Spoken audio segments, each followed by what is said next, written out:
relationship with Anna and Duke Lavery. You mean, are we friends? Are you? Anna was very nice to me when I was in the hospital.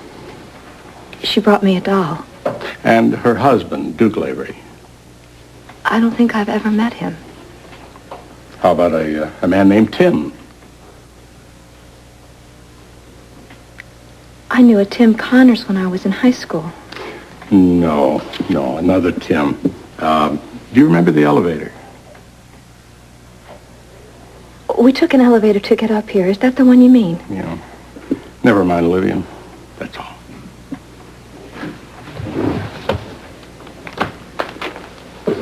As you can see, Your Honor, Olivia truly has no recollections of the crimes of which she's accused. In my opinion, I feel that she's suffering from selective amnesia. Therefore, there's no way that she could appear on her own defense. Thank you, Dr. Fielding. Dr. Harrison Davis.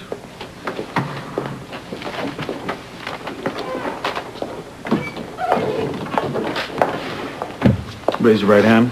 Do you swear to tell the truth, the whole truth, and nothing but the truth? I do. Dr. Davis, you removed a bullet from Olivia Jerome, is that correct? Yes, I did. In your medical opinion, is there any physiological reason for her apparent amnesia? There's more than that involved, Mr. Baldwin. Her mental condition was brought on by... Dr. Davis, are you a psychiatrist? No, I'm a neurosurgeon. Okay, well then please stick to your area of expertise. Now, I will repeat the question. Is there any reason for her amnesia? Not according to any of the tests that we've run, no. Thank you. You may step down. Your Honor, if I might, I'd like to add something that I believe is relevant to the case. Proceed. In the many weeks that I've observed Olivia, I found no reason to believe that she remembers any more than she says she remembers. You finished? Yes. Good. Barbara Jean Meyer, will you please take the stand?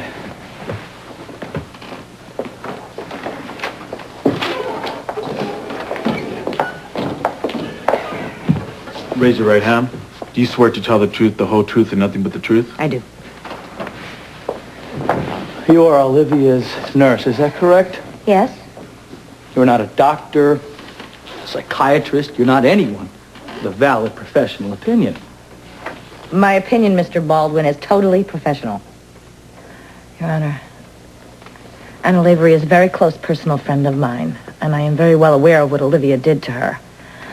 Now, I wish that I could say that Olivia was faking her amnesia. But in my honest opinion, in my professional opinion, she's telling the truth. She doesn't remember what she did. Thank you.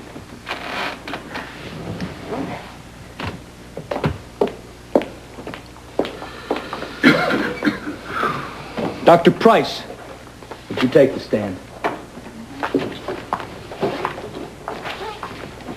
The doctor that examined me this morning. Objection, Your Honor. Dr. Price only made his evaluation this morning, and he is not the court-appointed psychiatrist on this case. Mr. Baldwin, it says here that Tom Hardy was to testify. Your Honor, Dr. Hardy and I are cousins, and I felt that was a conflict of interest, and I would not want to see any decision that was reached by the court reversed because of that. That is not true, Your Honor. I wish to be heard. Your Honor, I am no reason for Dr. Hardy to Olivia Jerome testify. is my patient. I feel that my testimony is paramount to her case. Your Honor, I object. There's no reason for Dr. Hardy. Overruled, Mr. Baldwin. If your reservations about Dr. Hardy's testimony are about conflict of interest, you should have advised me of this weeks ago. I will hear your testimony first, Dr. Hardy. But I will also permit Dr. Price to give his opinion. Thank you, Your Honor.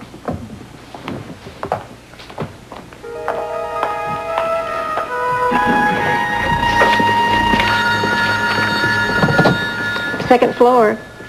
Just a moment. It's for you, Mrs. Jones. Oh, great. Thank you. Yes, this is Lucy Coe Jones. Good evening, Lucy. Good evening. Who is this? Victor Jerome. Lucy, I'll tell you why I'm calling. The other day, I had a rather disappointing conversation with your boyfriend.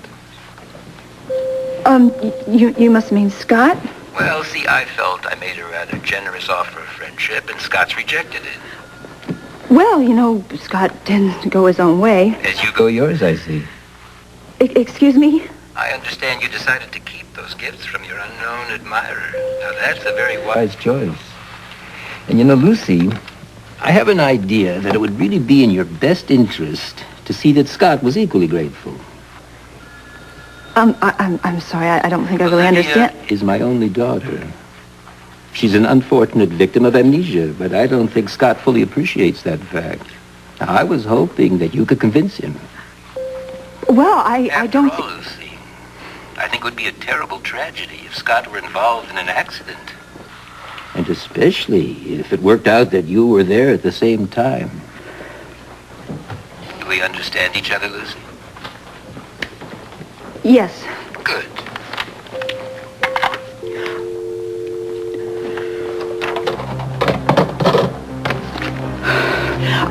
I need you to cancel my next 2 appointments, okay? I will be back. Is anything wrong? Not if I get to the hearing in time. Getting near time. You better get ready then. Can't I bring any of my clothes? No, sweetheart. We can't be seen leaving here with any suitcases, sweetie. Why don't you go and look through your things, and then I'll come in a minute and help you, okay? Okay.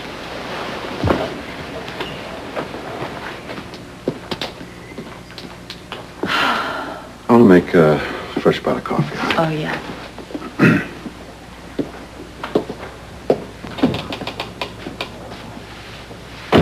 I couldn't let her take anything, Anna. I know. I already spoke to her about it. She understands. Dick must be in Port Charles by now. Yeah, more than likely. Can I ask you something? What? Do you love this guy enough to put yourself through all of this? Yes. I love him that much.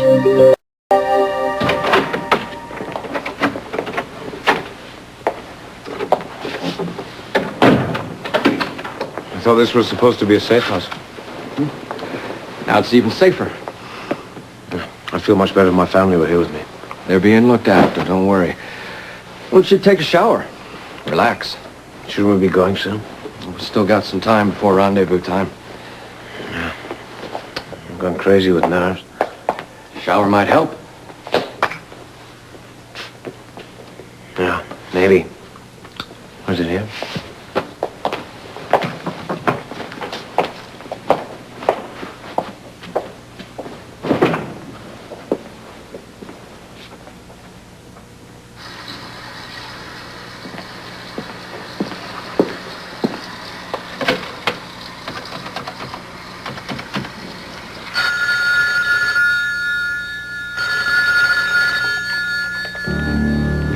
Yes. Everything's going as planned. Duke Lavery will be dead by tonight.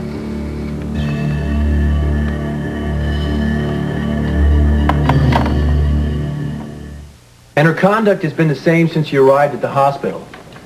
In all my meetings with Olivia Jerome, her condition never wavered. I am positive that if she had been pretending to have amnesia, I would have been able to spot it. I found nothing to indicate that she is lying. I believe that she is suffering from selective amnesia, and she has no recollection of the crimes of which she is being accused. Therefore, I do not think she is fit to stand trial. Thank you, Dr. Hardy. Any questions, Mr. McFadden? No, Your Honor. Mr. Baldwin? No, Your Honor. You may step down, Dr. Hardy. Since it's getting rather late, I suggest that we adjourn until tomorrow. Your Honor? Hear Dr. Price's May it please the testimony. court. My client would prefer that the proceedings continue. Dr. Price is the last witness, and she would rather get all of this over with today instead of prolonging her distress. All right, we'll take a short recess before we hear Dr. Price's testimony. All rise. Well, I can go without hearing Dr. Price. I'm heading back to the hospital. Okay, I think I'm going to stick around. I'd like to hear the judge's decision. Me too. Your testimony ought to carry a lot of weight there, too. Well, Olivia deserves a fair hearing just like everybody else. I admire you for that. Thank you. Tom.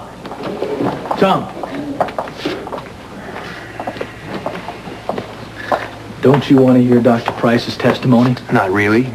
Are you afraid he might show you up? Look, Scotty, I did what I thought was right for my patient. Good. Well, it's all more reason to stick around. I'll hear the outcome soon enough. Okay. If it goes in Olivia's favor and she doesn't go to trial, I hope you can live with your conscience. Worry about your own conscience, Scott. No matter what the outcome, at least mine will be clear. Yeah, right. Clear.